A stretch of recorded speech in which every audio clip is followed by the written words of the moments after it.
Okay.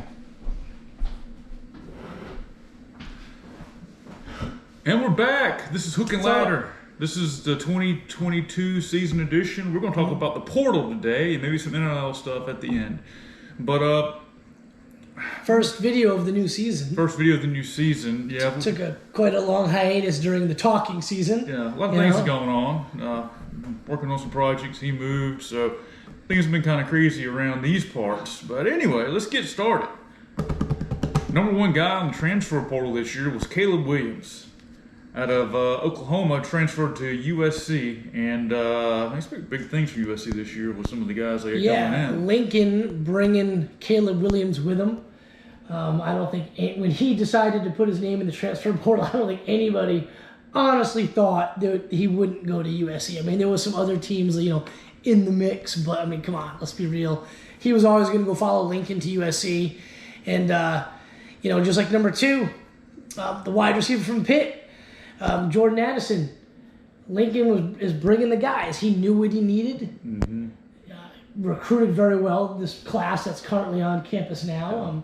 So I mean, they really cleaned up. Right. But transfer portals, changing the landscape of college football. I mean, look at these NIL values: $2.4 million for Caleb Williams, Jordan Addison, $894,000 for his NIL deal or NIL value. That's pretty nuts. That's crazy money. That's life-changing kind of cash right there. Yeah, I know that the Pitt's coach was pretty ticked off because he feels, and I mean, it was going around when Jordan Addison put his name in the portal that Lincoln Riley was basically saying, come to USC, we're going to pay you. So it was almost like kind of tampering. Mm-hmm. Coaches are calling guys, and that was talked about in pretty much every local podcast, every team podcast on 24/7 Sports last year, that coaches could possibly be calling your players. You've got to re-recruit your own guys to stay in your team because other coaches are going to call, be like, hey, you happy there? If not, we'll offer you this money and NIL deals to come play for us. And, I don't think anybody really did that as good as teams like USC and Alabama and a couple other schools. Yeah, got to have deep pockets to play this game. Some folks can call it shady, but it's not against the rules. Tampering is against the rules. Mm-hmm. But seriously, how are you going to prove that? Number 3 on this list, Jamar Gibbs, the Georgia Tech running back, is going to Alabama. I'm hearing things like he might be the Heisman Trophy. Jahmyr Gibbs is awesome. I have no idea why Georgia didn't really recruit this kid because I think they could have got him. But he went to Georgia Tech. Mm-hmm. I don't really know why. I don't follow Georgia Tech or their recruiting, so I kind of don't know why he went there. But he was a 4-star running back. His highlights in high school were awesome. Mm-hmm. So I guess maybe he just kind of wanted to be close to home. Anyway, he looked really, really good this year going to Alabama. So, yeah, there's a lot of people already calling him like, a Heisman candidate. Mm-hmm. I think he's going to, coming out of the backfield, like little checkdowns from Bryce Young. This guy's going to kill people. Yes, I agree wholeheartedly. Quinn Ewers, Ohio State going to Texas. I guess he's going to be the guy there this year, right? Yeah, you should, and that they got Arch Manning for the 2023 class. So obviously a lot of people are expecting Quinn Ewers to win this job and play 1 year until Arch gets there. But kid's legit. Should have been a high school senior last year, but left school early to go to Ohio State. And I know some of the Ohio State fans we know are pretty ticked off. They think due to the NIL laws in Texas, if you were under a certain age, you couldn't get the money, but you could at Ohio. So they feel the only reason he went there was to get some money, and then he was going to bail regardless. I don't know if that's 100% true because, he would have got, one less year after C.J. Stroud goes pro after this season. I don't know. But he's a legit quarterback. Texas, looks to be a little bit improved in that department this year. Yeah. I agree. And they got a really good wide receiver that was trying to be lured away by some teams, but ended up staying at Texas. So I expect Texas to be a heck of a lot better. Yeah, we'll see what happens. Spencer Rattler, a guy this time last year they were talking about possible Heisman Trophy, this and that, and by the Texas game ends up getting benched for Caleb Williams. He's now at USC. So both of these guys transferred. And Spencer Rattler's going to be at South Carolina, and I don't know. South Carolina, this might be a good season. Yeah, they've got a Rattler, which look, everything we know about Spencer Rattler, excellent talent, can't handle pressure. Well, that dude's going to get pressured a whole lot at South Carolina. However, Spencer Rattler is a better quarterback than I think anything South Carolina's ever had. Yeah, so it's going to be interesting. Yes, and they also got the tight end from Texas, I believe, who's supposed to be really, really good. He might be farther down the list. We'll get to him in a minute. But, I mean, South Carolina upgraded in the transfer portal department. Yeah. I think they're going to be a lot better offensively. I still don't think they've got the horses to really contend for the SEC East, either side of the ball. Right. But I do expect them to be a much improved team this year, just by adding Rattler in the. I can't remember who the name of the tight end is, but he's really good. Oh, let's see if they got the guy on here. I don't see it. But anyway. All things considered, I don't think he's like a top 25 guy compared to this list. But, he's a really good player. Right. Well, another one, Georgia standout wide receiver, Jermaine Burton, is now at Alabama. Kind of shocking, but not really. I mean, it was speculated all season long. I mean, he put up decent stats, I believe. The last 2 years combined, he was Georgia's leading receiver in both yards and touchdowns. I think he had like 700 yards and 11 touchdowns in 2 years. But this is a guy that likes the ball thrown to him 8, 9, 10 times a game. It's a classic example of I want the ball more. You don't throw it around to me as much as I'd like. I mean, look what Brock Bowers did. Led the team in receptions and yardage. Burton was hurt a little bit of the season, but, one of those dudes who just wants the ball and sees what Alabama's been doing the last couple of years and says, I'm going to go there because they're throwing the ball 50 times a game. Well, a lot of times he was the second best target on the field. Yeah. You had Brock Bowers, you're going to get the ball to him. But that being said, probably it may show to be the smart move for Burton to go to Alabama and go get paid. I don't think he's going to be the leading receiver on Alabama at the end of the year. He might start out as wide receiver number 1. I think some of the guys Alabama already has are going to overtake him. Right. But he's a really good receiver. I mean, make no mistake about it. This kid's talented. I loved having him on Georgia, but, it is what it is. He made plays. Yeah. Zach Evans, TCU, was it running back? Who was he? He was, TCU Horned Frogs to Ole Miss. Yeah, so I don't know much about him. There are people picking him to be the SEC's best running back this season. I mean, the kid's ridiculously talented. He's just got kind of a head case. Looked all right last year a little bit at TCU. Some of the games I watched were decent at least. That Ole Miss offense kind of suits him because everyone thinks they sling it around, but they run the ball a whole lot. Probably a good kind of optics there. Defenses think they're going to sling it around, run it like they did with Corral last year, and then Zach Evans just comes at you. I think he's going to have a big season. He's talented enough. Eli Ricks, cornerback, going from LSU to Alabama. Don't really know. NIL, $468,000. I guess it took place right before Christmas. Yeah, I mean, dude, awesome corner. LSU, in my opinion, is cornerback U. But, I mean, he left them for whatever reason. Maybe it was a coaching change. I don't know. Maybe it was that Alabama calling him saying, hey, are you happy? Brian Kelly's kind of an idiot, kind of a weird-looking dude. Guy from Massachusetts fitting in Baton Rouge, unlikely. Why don't you come on over to us? We're probably going to win the national title this year. Oh, yeah, we'll give you a whole bunch of money to do it. Right. Kind of like Burton. It's a surprise because the guy was one of the better players on the team, but at the same time, it's not really a surprise. And I think you're going to see that with transfer portal going forward. A lot of guys is going to be, when you hear their name, it's a little bit of a head scratcher. Then you're like, all right, yeah, I guess I can kind of see that. Isaiah Namor from Wyoming to Texas, wide receiver. Was it redshirt junior? 6'3", 195 pounds. I don't know anything about the kid. Guy in a small conference, making plays, probably one of the best guys in that conference. Decides, you know what? Maybe I got a little bit under-recruited. Shows he's a 4-star right there. Maybe he feels he got a little bit under-recruited.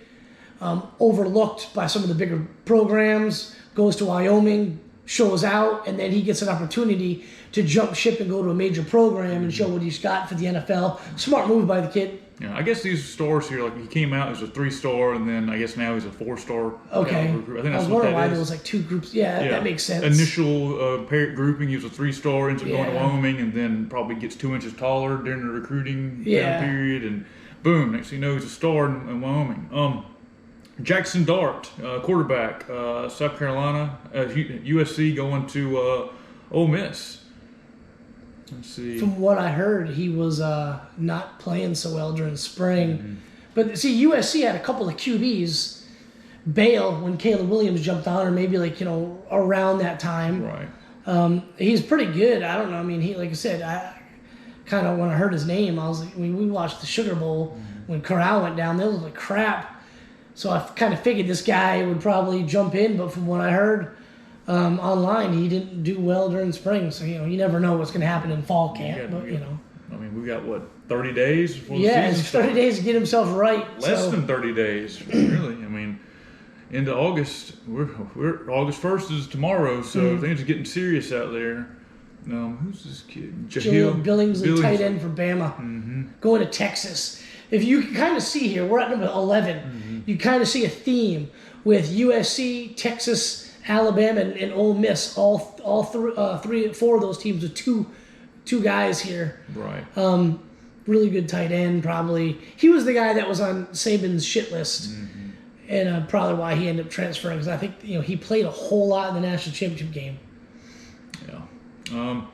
Osiris Torrance, offensive lineman, follows Billy Napier over from the Raging Cajuns to Florida.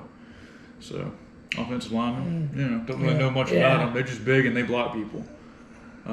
Next couple of ones, you got this funny name I can't pronounce. Another offensive lineman, a safety from Oregon State, LSU, Jarek Bernard, Converse. Some of these guys, all of them were starters on their team, and you can kind of see where they started and where they're going. I mean, Oregon State to LSU, UTEP to Arizona, Western Kentucky to Penn State. I got it right here. Albany Great Danes to Florida State. Florida State. So these are guys just like that wideout. Well, he didn't even have a star. Yeah, I mean, these are guys that went to smaller programs, showed out for a couple of years, and said, "Hey, I've got to make a move to a bigger program and get paid. Get paid at NIL, and then you're going to get a lot more exposure. The NFL will find you wherever you're at, right? But kind of doesn't hurt to make it easy on them. No, and I think this is going to help some guys that were under recruited coming out of high school, maybe at smaller schools, and all of a sudden, they just pick up the game wherever they're at, and they get a skill set, and next thing you know, they're playing at one of these bigger universities. Somebody said, I think it was probably Nick Saban, that this is going to hurt some of those smaller schools because the best guys on those teams are going to want to and get kind of recruited by bigger programs and to jump ship. Right. I kind of, as you can see here, we're just now getting to 19 and 20, and the last 14 to 19 all look like that type small of schools. type of situation. So I mean, I would imagine it's going to start all the way at the bottom. You're going to have maybe Division II guys jumping up to 1 AA, bowl championship subdivision or whatever. FCS. Think about all the the small school guys, quarterbacks you've seen over the years. You may not see that moving forward. You may see if they have one good season in one of these smaller schools, just jump ship completely and start at Alabama or Miami or wherever. I think you're going to also see a lot like that stuff with Jackson Dart and Keaton Slovis, guys on the roster who think they're going to get beat out and end up going somewhere else, going to a little bit, I don't want to say lesser program, a team that's not as established and, making a name for themselves. Bo Nix, the 36th ranked player going from Auburn to Oregon. He'll probably be a lot more successful in Oregon than he ever was at Auburn. I feel for the kid being a legacy and being hurt and being treated that way by the fans and stuff like that, but Georgia's playing him first game of the season. We know who Bo Nix is. Yes. I don't think there's anything for Georgia fans to worry about. You got Mario Williams, big time wideout going. Again, another guy following Lincoln Riley to USC. There was a guy up top. I forgot a little bit farther back. Travis Dye, running back from Oregon, going to USC once again. Lincoln Riley. This is more of like a pass catching back, smaller scat back, ridiculously fast. Kind of fits maybe that mold. Lincoln Riley bring in a bruiser, a prototypical running back, then bring in this kid. Lincoln Riley's just loading up on skill position guys. They're gonna make a run this year. Yeah, I mean, and look, I know people are kind of feeling bad for Oklahoma, but cover's not bare there. They're bringing in some guys themselves. Yeah. Let's see what else we got going on here. Mario, so we left off. Keaton Slovis going from Southern USC. USC to Pitt. Kenny Pickett goes to the NFL. Kind of feel for the kid who ended up playing in, what was it, the Peach Bowl? Or was that the Peach Bowl? Or was that the ACC? I think it was the ACC championship. No, it wasn't. It was the bowl game. Kenny Pickett doesn't play. Kid comes in, gets hurt, and then like the other guy comes in, a third string QB comes in, and they end up winning. But Keaton Slovis is probably the best quarterback on that roster right now. He'll probably start. I would think so as well. There's a lot of 4-star athletes that are bouncing around. Maybe they didn't get the respect they deserved at whatever program that they were at, and jumping ship. A lot of reasons to transfer. Not all of it's really related to playing time. Your position coach might leave. Head coach might leave. Maybe your school's not really offering a whole lot of NIL opportunity. A coach calls you up and, again, asks if you're not 100% happy, we can offer you a little bit more in NIL. Some of these guys might not be long-time NFL career type guys. A couple of $100,000 in NIL doesn't really hurt right now. No. I mean, look at some of these numbers: $2 million, $1.5, $468,000. I wonder where they're getting this NIL value from. Maybe they know where they've signed, like what deals. Value. I don't know. Yeah. But still, 5 years ago, you would never see $2.4 million for a quarterback out there in college. It's just. Was it Tennessee apparently paid that one kid like $8 million, and then another QB just went to Miami, and for like $9 million, but Florida offered him 11, something like that. I don't know how those agreements are done, whether or not they've got to sign a contract where they can't transfer or leave in order to get that money. I think I heard that the kid who signed with Tennessee, it was written in the contract that he couldn't leave. But that's, to me, ridiculous, because what if some of the other guys in their team that might be better players for the team aren't getting that money? I don't know. We're going to see how it plays out. It's all kind of new. Yeah. We'll probably be talking to you in 3 more years, 4 years, and we'll have a better idea of how things have shaken out with NIL. Yeah. I think this is going to level the playing field in some aspects, and there's going to be big-time winners and big-time losers. Yeah, look what USC had to do it. USC had to get Lincoln Riley and embrace fully NIL to get some of these guys over, and it's worked. They're going to be a hell of a lot better this year than they've been since Pete Carroll. You're going to see team, Alabama, Ohio State, Georgia, Clemson. They're all doing fine. Yeah. But there's some other schools. If you're a big time program and you're not fully embracing NIL, you're relying on past success and maybe conference title games, playoff berths, stuff like that to bring in recruits. You're going to get left behind. You've got to embrace the NIL. Well, you look at it and see how things are shaking out. USC, where would they be without NIL right now? They wouldn't be in the position they're in. They might have got Caleb Williams, maybe Mario. Yeah. I don't think they would have been able to reel in Addison. No. They would have been a little bit better, but it wouldn't have paid off from like it's been so far. Right. But look at what right now Miami, Texas A&M last recruiting class. I know they're not really super ranked high right now, but it's only end of July. But Miami's kicking ass in recruiting. And look what Louisville's done. Louisville's taken one of the top offensive linemen and a 5-star running back, who I believe is out of Texas. Due to NIL. They're going up there, and Louisville had a video where they're showing these guys luxury cars and private jets. It's like, these kids can't fly the damn jet. Right. You tell them you're going to give it to them, or are you going to say, look, you can come to Louisville, and then you get enough money to have this jet. That's BS. These kids are idiots if they actually believe that. But they're getting lured there. Yeah. Like you said, level playing field. Well, so USC, they get the quarterback. Now, what can they do? They can focus on actually recruiting kids again, and they already got everything kind of set up for them.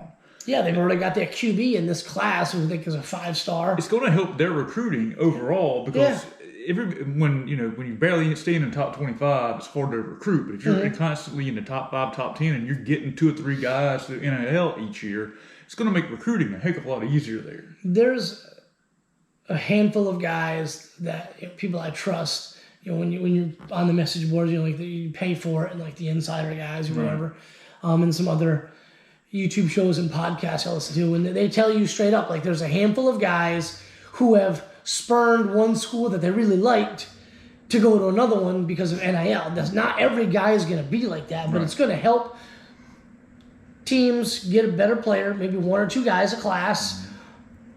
Like I said, we're talking about Louisville. I don't think Louisville's going to be that good with just a couple of guys. I don't know who really know who other than those 2. Right. It was Madden, Sanker, offensive lineman out of Georgia, high 4-star, and then 5-star running back Owens. I think Reuben Owens out of Texas, I believe. 2 guys aren't going to make their team to 10-2. If they can get some guy pieces to help them out, they can be a lot better than what they've been. Right. But if you're not embracing it, I think you're going to be in for a shock if you think, hey, we've, like Clemson, Dabo Swinney's, like he said, he'd retire if the kids start getting paid. They can't just sit there and say anymore, well, we went to the playoffs 5-6 years in a row. We won a couple of national championships. And who you didn't see in any of these transfer portal lists? Anybody's going to Clemson. Clemson, exactly. And they lost some kids. Yeah. But, they're doing really, really well in recruiting right now because I do believe they're embracing NIL. Yeah.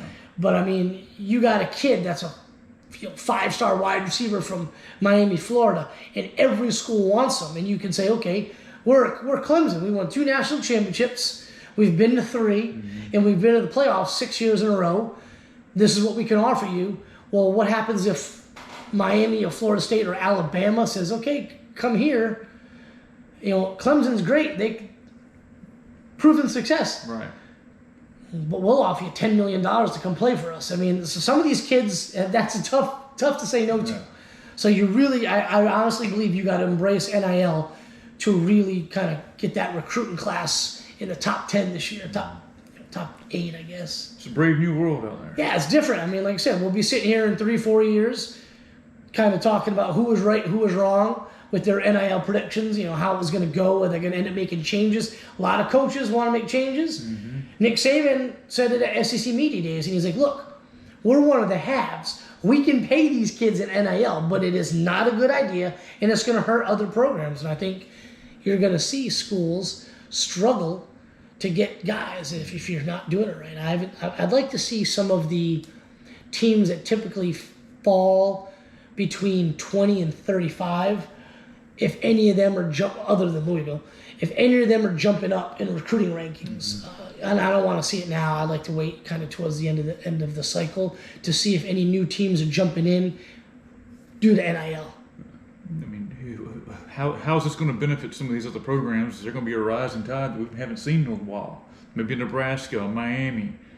Mm-hmm. It could be interesting. Yeah. And a lot of people were talking as well, with these deals, like, is it going to create locker room, distractions or locker room turmoil because so-and-so is getting more than this other guy, and the guy that's getting more is not really performing on the field. Right. JT Daniels is a great example.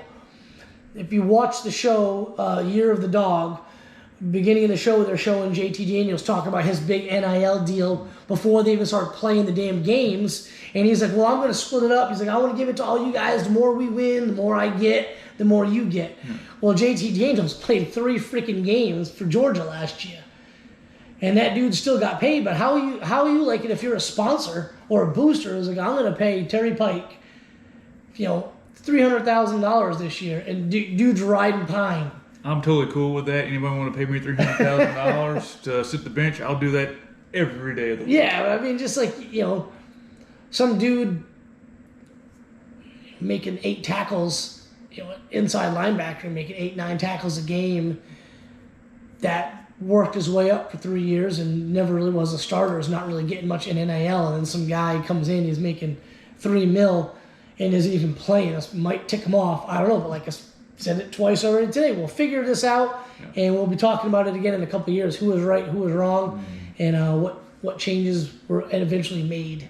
We put off having kids getting paid under the table to now it's out there in front and center in front of everybody. Yeah. And it doesn't seem as seedy, but it's still, there's the haves and have-nots in this whole Yeah, game. I mean, half these collectives have freaking Twitter accounts. Mm-hmm. And then they'll post, like, congratulations, we just gave, Jim Smith, he just signed on with, friggin', I don't know, Publix grocery stores or Jiffy Lube, something like that, and he's got, billboards for this doctor's office. But they're paying recruits, and I think the recruits are getting a hell of a lot more than the current players. Oh, yeah. There's a huge difference between being sponsored by Zaxby's Chicken and getting $11 million to come sign with a team. Yeah. So, well, I guess that'll conclude this week's episode. We'll be a little more into the groove probably next time. This is the first episode of this season. We've been trying to make this one for 2-3 months now. Went a little smoother than I thought it was gonna. Yeah. I thought we might be a little rusty. Yeah. Played this game before. Yeah. All right. It's good to be back with more videos and the start of a new season coming up. That's Pretty right. excited. Almost got some goof response. Yeah, right? Yeah. All right. Well, you guys have a good day. Enjoy your week. See ya. All right. Bye.